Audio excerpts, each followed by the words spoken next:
Okay, I want to go over an easier or much simpler way to go from either degrees to radians or to go from radians to degrees. And it's going to deal with what you're given. So in this case, I'm given 45 degrees and I want to know how many radians it is.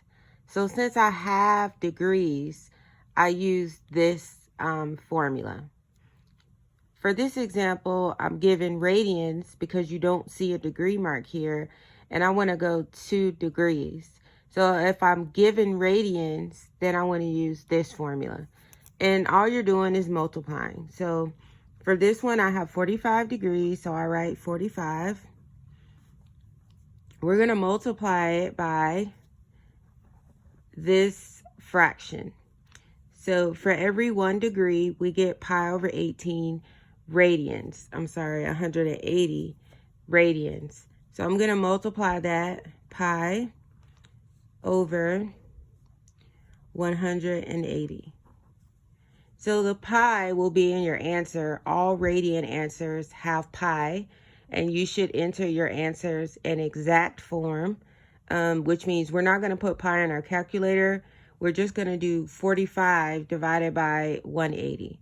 So I happen to know that if I multiply across the top, I get 45 pi.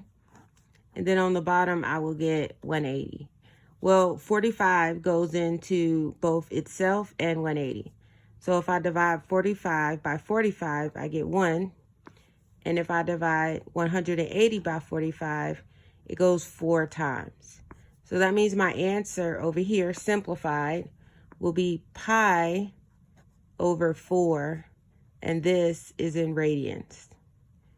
So this is what I mean by you leave pi in your answer, you don't put it in your calculator. All right, so much easier than how he kind of explains it. He explains it like this, but he goes all the way around the moon and back. All right, so in this example, I'm given radians. So I'm going to write pi over 6. And since I'm given radians right here, I use this formula. So in other words, I need to cancel out the pi. So I know I have to use the example where pi is on the bottom. So I'm going to multiply by 180 over pi. All right, take whatever they gave you and multiply it by the conversion factor. So the pi's will cancel because pi divided by pi cancels itself out, just like 6 divided by 6 would cancel itself out. So on the top, I only have 180. And then on the bottom, I have 6.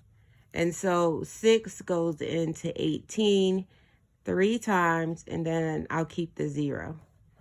So that means pi over 6 is equal to 30 in degrees. So I hope this helps with your work for this week. If you have any questions, please call me. I don't have anything else to do. I can't go anywhere because I'm still sick. So I would love to help you. All right. Bye-bye.